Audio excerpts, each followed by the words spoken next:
అబ్బబ్బబ్బబ్బా ఊ అంటే చాలు లీడర్లు తొడలు ఓడతారు, మీసాలు తిప్పుతారు.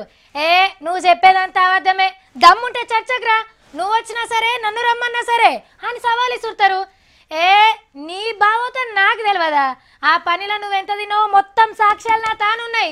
ఏడ చూసుకుందని చెప్పు, అడ్రస్ నువ్వే చెప్పు, టైం నువ్వే ఫిక్స్ చేయి, ఇద్దరం కోసం తాడో పేడో తెలుసుకుందాం దా అని ఇంకో లీడర్ గల్లెగిరేస్తాడు. నేను ముక్కు నేలకు రాస్తా, నేను రాజకీయ సన్యాసం తీసుకుంటా, నేను గుండు కిక్కించుకుంటా. ఇట్లా చిన్నగుండా ఈ సవాళ్ళు ప్రతి సవాళ్ళు.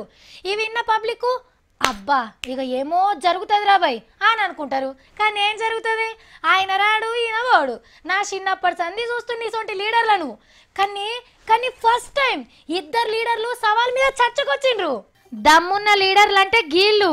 గీ అన్న పేరు వంశీచంద్ రెడ్డి, షేయి గుర్తు ఎమ్మెల్యే. ఈసారి పేరు నిరంజన్ రెడ్డి, కారు గుర్తు లీడర్. ఇద్దరిది పాత పాలమూరు జిల్లానే. అయితే నిన్న మొన్న కల్వకుర్తి ప్రాజెక్టు నీళ్ల ముచ్చట మీద లీడర్ల నడుమ పంచాయతీ ముదిరి సవాల్ చేసుకునే కాడికొచ్చింది. గిన్ని నీళ్ళు వస్తున్నాయి అని ఈయన, కాదు ఎక్కువ వస్తున్నాయి అని ఆయన. ఇట్లా బాగానే నడిచింది. ఇక ఇవాళ ఉరుములేని పిడుగు లెక్క ఇద్దరు హైదరాబాద్ ప్రెస్ క్లబ్ లో తేలిండ్రు. పక్కకే కూర్చొని చర్చను చురువు చేసిండ్రు. మొదలు వంశీచంద్ అన్న చెప్పుకొచ్చిండు. 37,000 ఎకరాలని ప్రభుత్వం తొలగించడం జరిగింది. దీని ద్వారా మా రైతాంగం ఆందోళన చెందుతున్నారు. దీనికి ప్రభుత్వం సమాధానం చెప్పాలి. మాట్లాడుతున్నంత సేపు ఇంట్రెస్ట్ గిన్నాడు నిరంజన్ రెడ్డి సారు. అటెంకా ఆయన సురువు చేసిండు. మీరే 30 40 ఏళ్ళు ఒక ప్రాజెక్టు తీసుకొని చేసి ఇవాళ ఇప్పుడు మీరు చేసిన తప్పిదాన్ని సరిదిద్దే పనిలో మేము ఉన్నాం.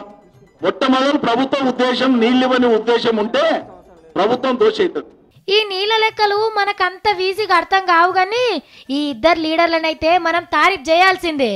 ఎవరు గెలిచిండ్రు ఎవరు ఓడిపోయిండ్రు అనేది కాదు, ఒట్టిగానే ఎవరి కాలు ఎగురుడు కంటే పక్క కూర్చొని మాట్లాడుకుంటే కొంతైనా నిజాలు బయటకు వస్తాయి కదా. ప్రారంభించిన వారిని కొనసాగించిన వారిని అందరిని కూడా అప్రిషియేట్ చేస్తూ అందరం కలిసి తెలంగాణ చర్చచామలం అయ్యేటట్టుగా చేస్తున్నాం.